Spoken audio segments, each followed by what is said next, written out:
Hello movie lovers, Padakkalam last month థియేటర్స్లో release అయి మంచి కలెక్షన్స్ సాధించిన ఈ మలయాళం మూవీ ఇప్పుడు జియో హాట్స్టార్లో తెలుగులో స్ట్రీమింగ్ అవుతుంది. సూరజ్ వెంజారముడు, సందీప్ ప్రదీప్, షరాఫుద్దీన్లు ప్రధాన పాత్రలో నటించిన ఈ మూవీని మనుస్వరాజ్ అనే కొత్త డైరెక్టర్ డైరెక్ట్ చేశాడు. ఈ మూవీ ఎలా ఉందో ఈ రివ్యూలో చూద్దాం.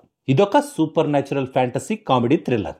2 hours 3 minutes డ్యూరేషన్ ఉన్న ఈ మూవీని మీరు మీ ఫ్యామిలీతో కలిసి కూడా హ్యాపీగా చూడొచ్చు.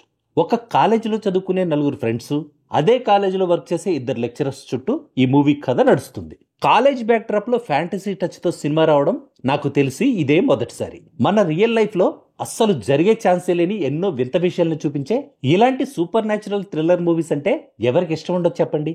ఈ మూవీ కూడా మనందరికీ నచ్చేలా కొత్తగా అనిపించే ఇంట్రెస్టింగ్ స్టోరీతో, ఎక్సలెంట్ స్క్రీన్ ప్లేతో థ్రిల్లింగ్ గా, ఎంటర్టైనింగ్ గా ఉంది. సినిమా కాన్సెప్ట్ కొంచెం తికమక పెట్టేలా ఉన్నా, మూవీలో అక్కడక్కడ లాజిక్స్ మిస్ అయినా, మూవీలో అసలు హీరోయిన్ అంటూ ఎవ్వరూ లేకపోయినా కూడా మూవీ స్టోరీ ఈజీగా అర్థమయ్యేలా ఉండడంతో మూవీ అయితే ఎక్కడా బోర్ కొట్టలేదు.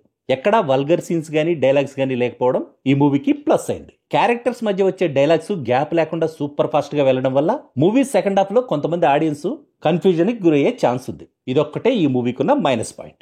డైరెక్టర్ గా తనకిదే మొదటి సినిమా అయినా కూడా సరదాగా సాగే సీన్స్ కి సస్పెన్స్ ను మిక్స్ చేసి ఈ మూవీని ఆడియన్స్ కి ఎంటర్టైనింగ్ గా ప్రజెంట్ చేయడంలో డైరెక్టర్ మనుస్వరాజ్ సూపర్ గా సక్సెస్ అయ్యాడు. సినిమాటోగ్రఫీ, బ్యాక్గ్రౌండ్ మ్యూజిక్ తో పాటు ఎడిటింగ్ కూడా మూవీకి పర్ఫెక్ట్ గా సెట్ అయింది. సూరజ్ వెంజారముడు, షర్ఫుద్దీన్, సందీప్ ప్రదీప్లతో పాటు మిగతా సపోర్టింగ్ యాక్టర్స్ కూడా తమ క్యారెక్టర్స్ కి 100% జస్ట్ ఇచ్చేశారు. ఫైనల్ గా చెప్పాలంటే నాకైతే నచ్చింది సినిమా. టైం దొరికినప్పుడు మీరు కూడా మీ ఫ్యామిలీతో కలిసి చూడండి. మీకు కూడా ష్యూర్ గా నచ్చుతుందని నా opinion. That's all in this review friends. మళ్ళీ నెక్స్ట్ రివ్యూలో కలుసుకుందాం. Thank you for watching.